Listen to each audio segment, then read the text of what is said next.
The impudence, the audacity, the unmitigated gall of those knuckleheads of liberty podcasters, daring to voice opinions outside the mainstream of accepted thought. Listen if you dare. It's angry, it's funny, it's even sometimes sad, but it's always based on freedom and justice, as you will see. Here's our host, Jason McPhee. Welcome to the Knuckleheads of Liberty. We're coming to you on July 27th, 2022. And a lot to talk about in the news today. But before we do that, let me introduce you to our panel. In our upper left-hand corner, we have Leon, the word Brathwaite, last word in Liberty. He is a retired engineer in the state of California. In upper right-hand corner, we have our screaming eagle of freedom, Tim Everett. He is a pilot in the state of California. My name is Jason McPhee, and I'll be your host today. So right away, these guys on the left can never seem to get away from authoritarianism. That's sort of their cure, their prescription for everything. And our first story is talking about Anthony Fauci was recently interviewed on, The Hill, and he told them if he had to do it over again, he'd be more stringent. Yeah.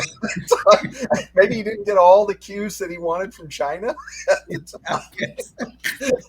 He lost his welding torch or something. Must be. Yeah.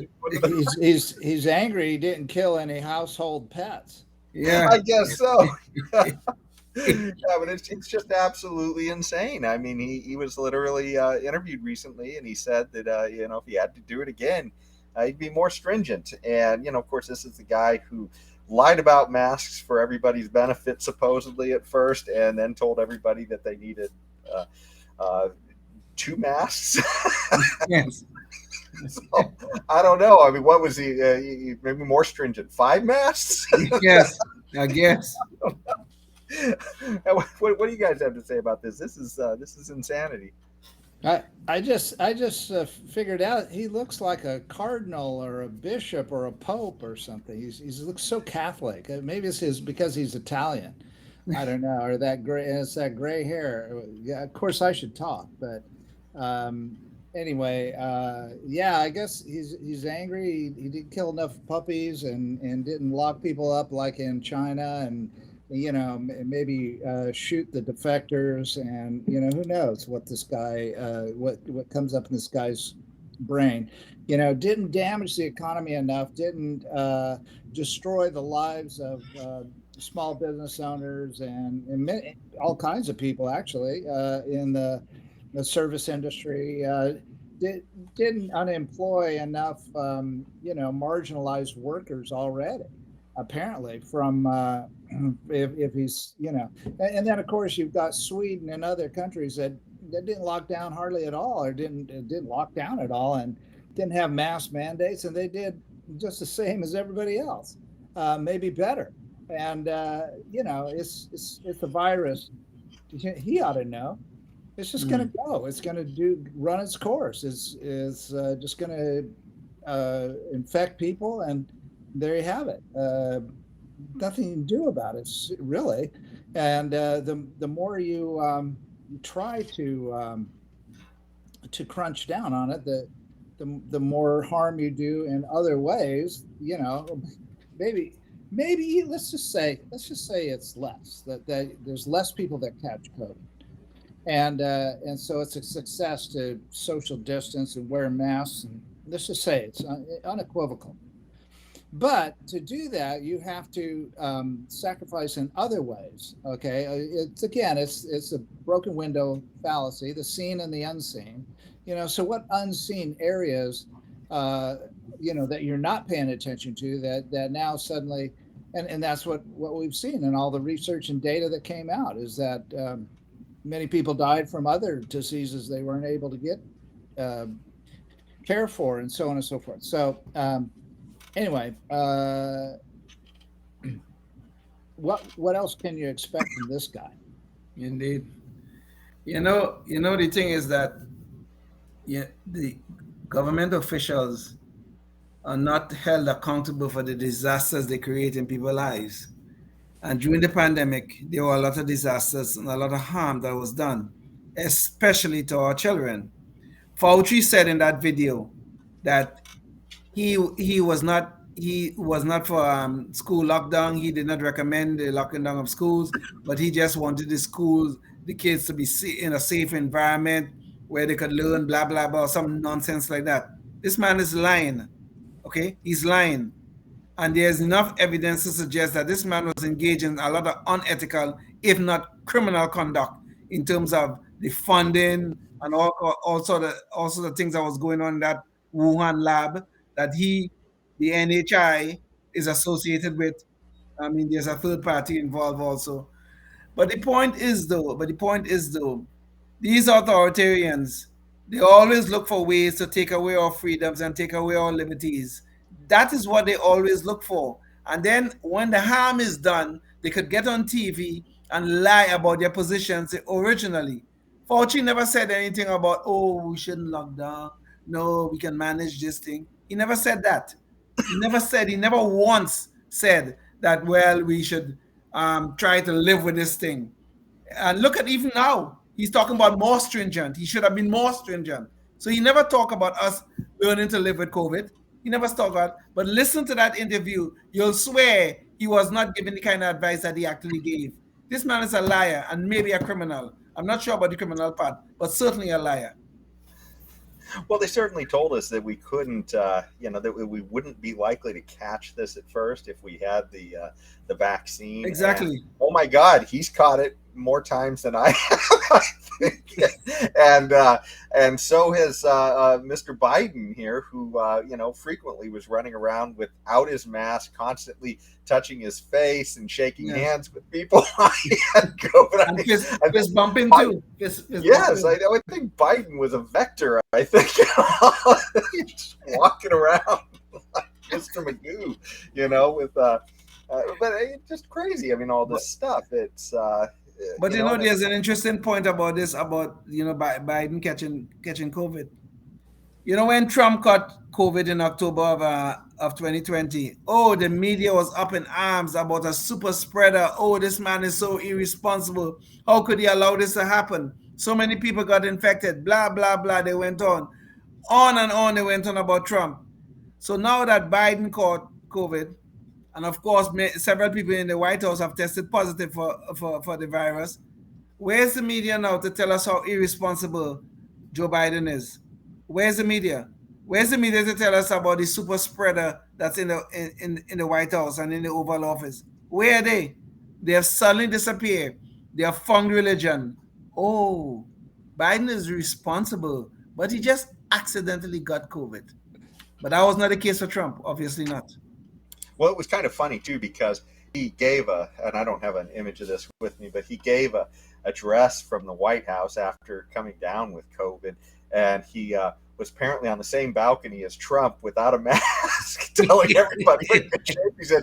And the media thought he was just wonderful for doing it. And with Trump, when he did it, apparently he was the devil incarnate. Notice we have had this discussion so far, and we have not used the H word as yet. Yeah. Okay. Yeah, I was about to mention that, but you beat me to it. Very good. I'm very proud of all of us. Well, speaking of hypocritical hypocritical organizations. There goes Jason breaking the rules again. I just had to poke the Couldn't balloon. let it go. Well, we're one of the other stories, and it sort of tied to something we did last week, but we talked about self-defense on defense, and essentially, the terrible beating by the system that Jose Alba took when he was, defending himself. And so the government sent him to Rikers Island, gave him a massive bail, all for defending his own life. And it's just absolute insanity. Well, one of the other crazy stories out of that was that GoFundMe, the group that, advertises that, they're willing to help you raise funds essentially for important causes, some of which might be, a legal defense in some cases. And in Jose Alba's case, the GoFundMe literally canceled his page when he was trying to fund himself, for the legal defense he was needing to mount against the government. And it's just insanity, that on stilts that, somebody who with such a righteous cause was being stepped on by this woke organization, GoFundMe. While at the same time, they had a recent issue where some guy sort of went nuts and took out a gun and started shooting at his girlfriend, and I'm not sure if it was their kids or just her kids, but whatever. She was locked in a bathroom, and it was just absolutely crazy. Well, GoFundMe is allowing for this guy's family to raise funds off of this, but of course for Jose Alba, I don't know if it was a case of being the wrong color, the fact that he defended himself. I mean, this guy was literally shooting at people. He could have killed somebody, and GoFundMe was just fine with this. I mean, what do you guys think about this? This is absolute insanity. I mean, I know for me, GoFundMe something it's off my radar. I'm never going to use it. This is wokeness. This is wokeness on steroids. Okay, really and truly. They tried. GoFundMe put out a statement after someone pointed out to them, this is crazy. They said, "Oh, our terms of service do not allow people to raise money for a legal offense, for a violent crime." And I found that so strange. So I started to look into this, and I think there have been cases where they have allowed people to raise money for legal offense. So they're lying about why they took his page down. So this have nothing to do but wokeness. You see, self-defense is not a right in a blue state. And of course, Jose Alba was in New York, and we know he was charged, but the charges have since been dropped. But this crazy fool who was shooting into an apartment, the police end up shooting him, but he was a right skin color, and he was part of the social, I guess, the social justice crowd, because Black Lives Matter was out there protesting his death. When the woman who was shot at came out and said, this was not a George Floyd situation, this man was shooting at me, this man was stalking me for months. She came out and said that. But that was not good enough for GoFundMe. Okay? The guy was a part of the social justice crowd, of course. He was shot by the police, so he suddenly became a martyr, even though this crazy fool was shooting at a woman and her young kids. You're right, Jason. I don't know if it was his kids or not. Was shooting at this woman and the young kids, but he had that shield, that made him a saint, made him a martyr. He was a black man being shot by the police. Oh my God, there's something wrong and righteous here, so we got to raise money for him, and that's okay, but not for Jose Alba, who was defending his life. This is sick nonsense that's going on here. It is crazy and insane.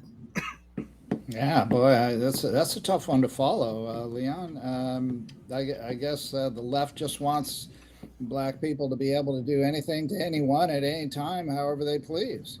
I guess that's it. I mean, that's what social justice is. That's what social justice is. The social justice crowd that become. They can do anything they wish. They could burn down our cities. They could riot. They could kill people. We just recently had one guy who was prosecuted and convicted. They could do all these things.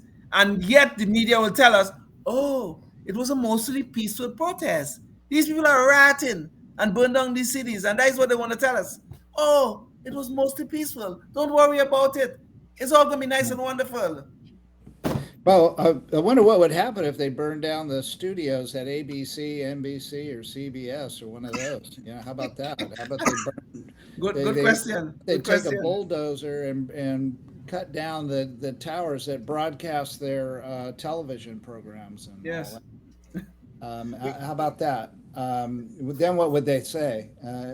How about if they came in and shot the executives of the multimedia companies? Would they mind that? Would that be okay in there? The leftover? I mean, I guess they'd have to bring up some junior reporters, because the top people would be dead maybe in that situation. But I guess it's all okay, right? A-okay?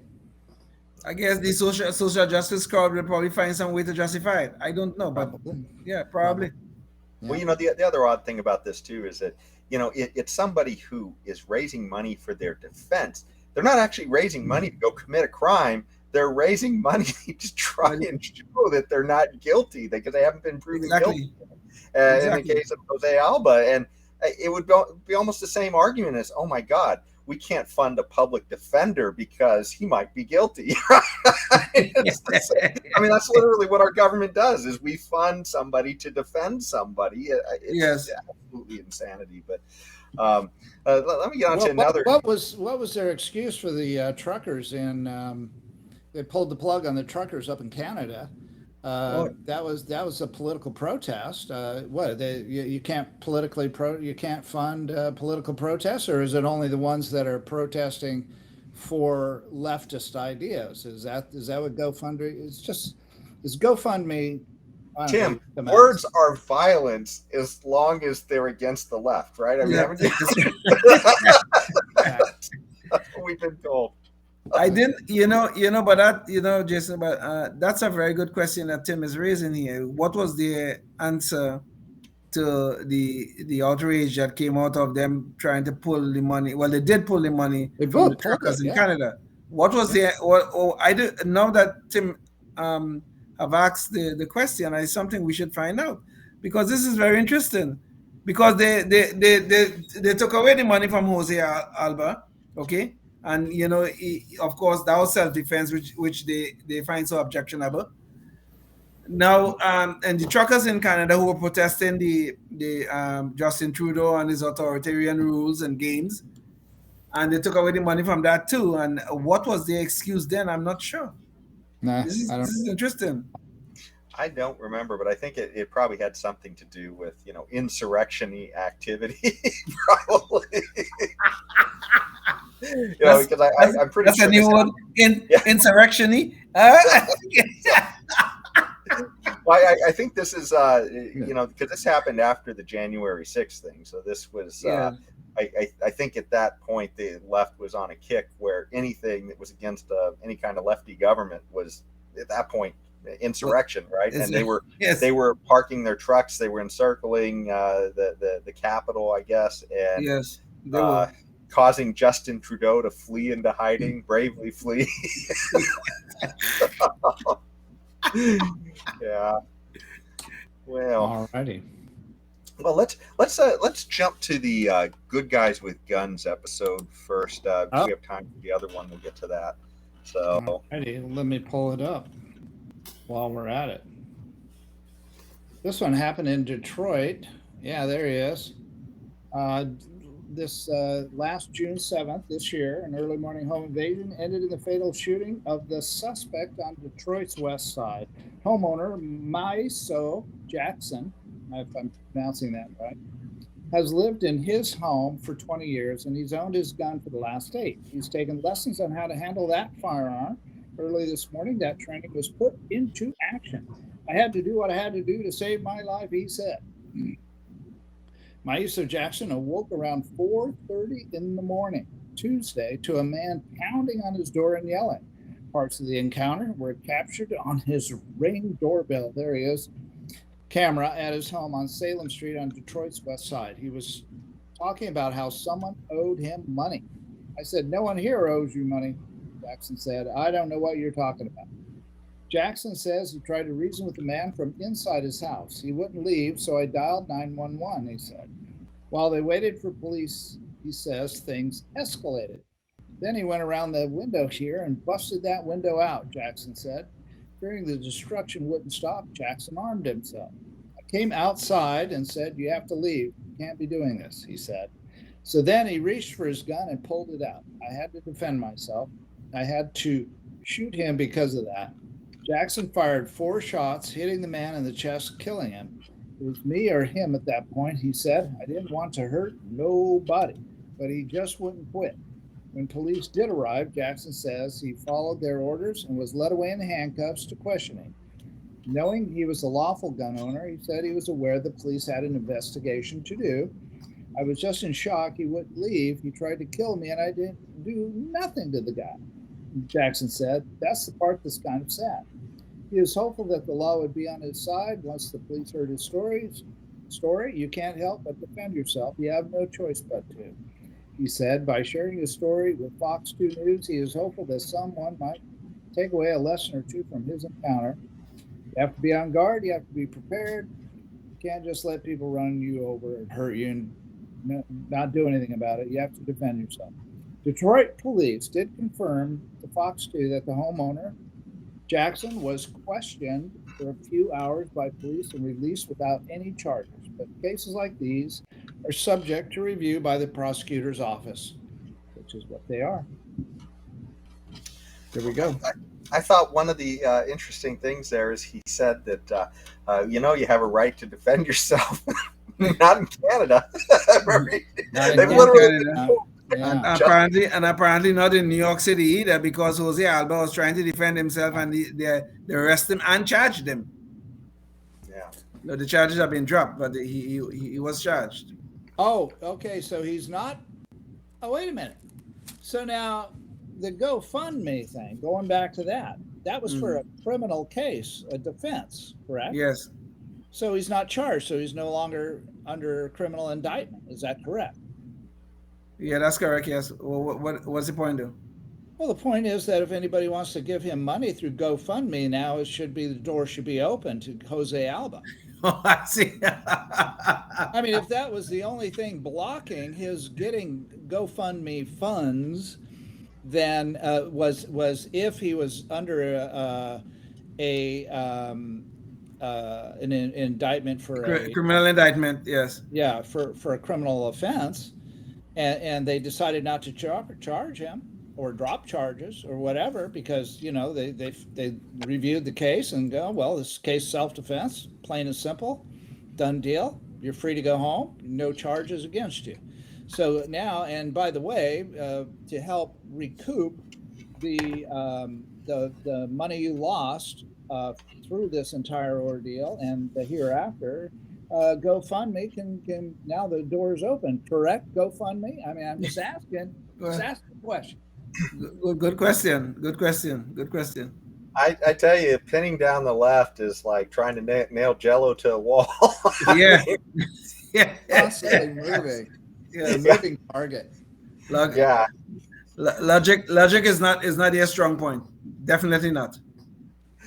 Well, speaking of that, I think now's a good time to segue into our Knucklehead Noise Patrol. And this one should be interesting to everybody because, I mean, we all realize that we're in some bad economic times.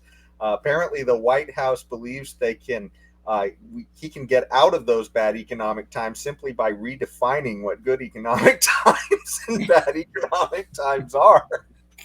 I mean, I agree, though. He is setting the bar super low, so maybe now everything will look good relatively the way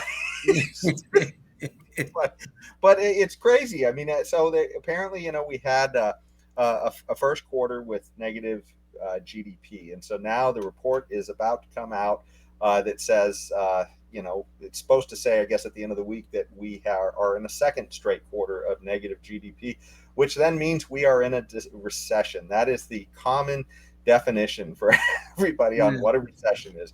Now, maybe you can argue that some recessions are worse than others, potentially. This one doesn't feel very good, so I'm not exactly sure what they're trying to say about it.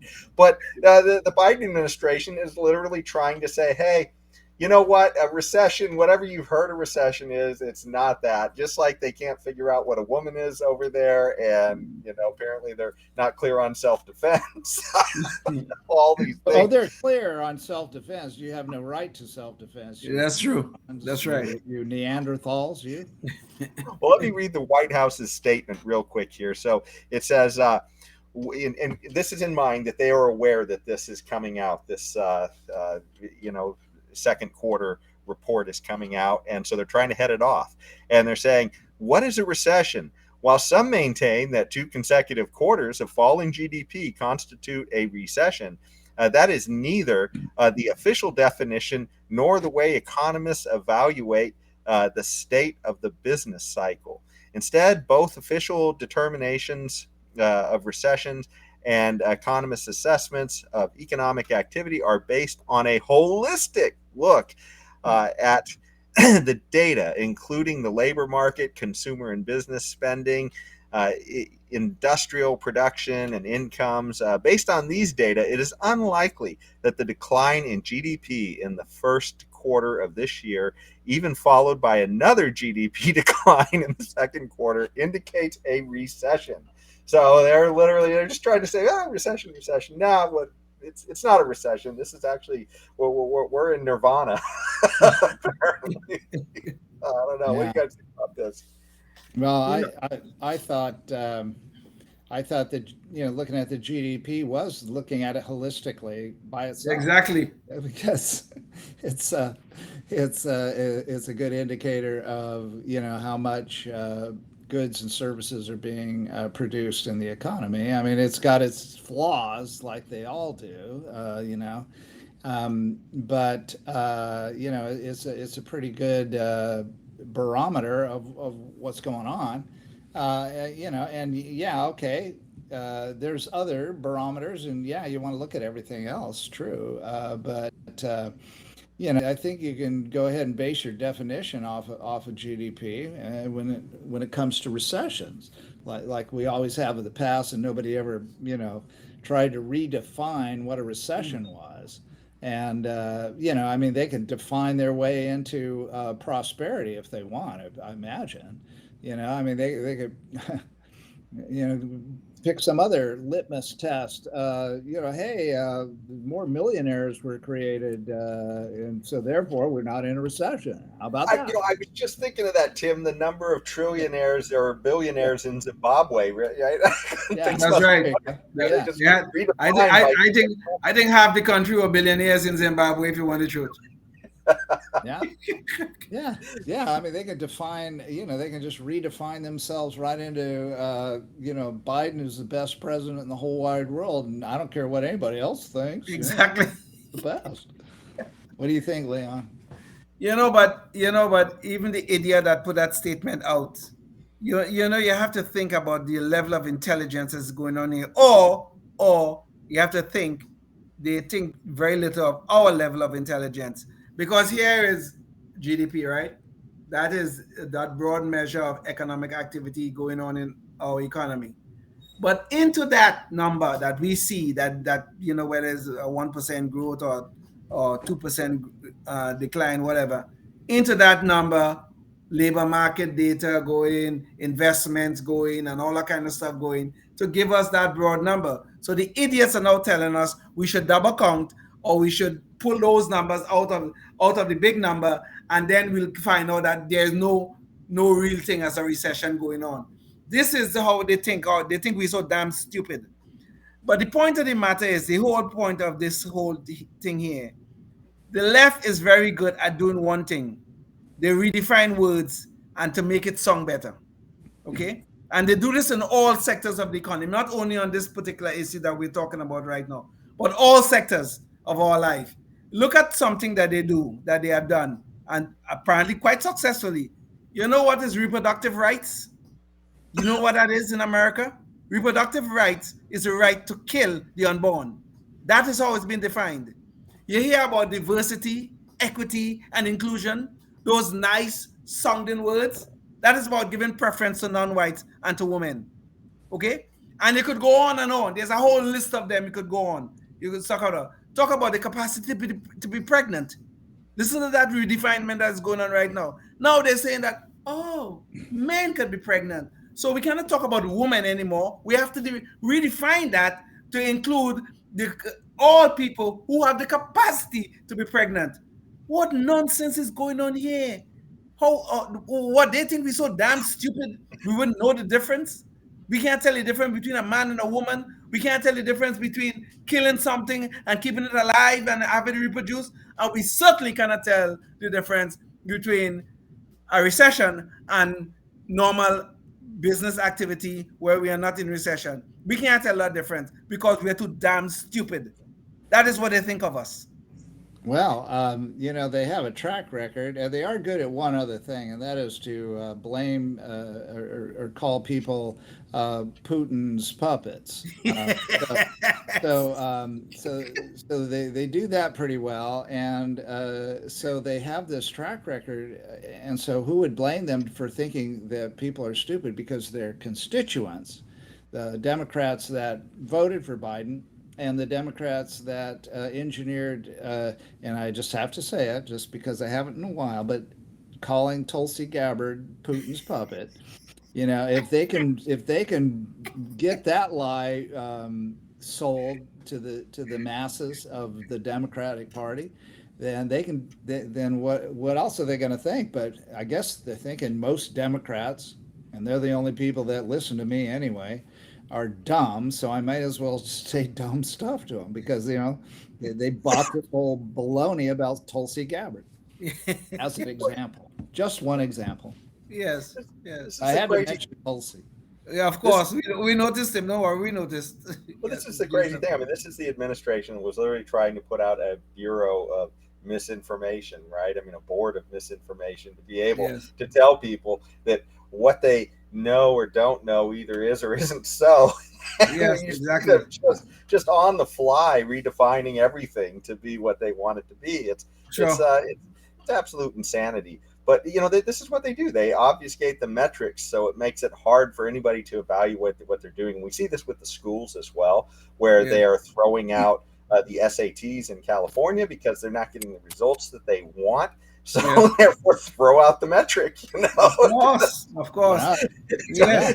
Don't like the ruler? Toss the ruler out. Toss the ruler out. We'll make a ruler that says what we want it to say. Yeah, there you go. There you go. Right? And yes. That's exactly what. Yeah, I guess if they ran a certain cargo company and they didn't get the freight out on time, they just changed the time that they were supposed to get the freight out to be it went out on time. Went on time, yeah. It might be a whole day late, but it went out on time because went out on time because we changed the time that it was supposed to go. Yes, of course. Well, speaking of the metric of time, unfortunately, we don't have the power of the Biden administration. We're way over time as we're measuring it. So that's about the end of our show today. But thanks so much for joining us. And by the way, look out for that show that we were going to have for the Freedom Fest summary that we did, where we interviewed people there and all that. And we hope to have a lot of people from there as future guests as well. But that should be coming out this week as well. So keep your eye out for it. And until then, stay free. Yes, indeed. Life, liberty, and the pursuit of happiness, always and forever. Thank you for listening to the Knuckleheads of Liberty podcast. Find us on Facebook, Rumble, YouTube, your favorite podcast network, and at knuckleheadsofliberty.com.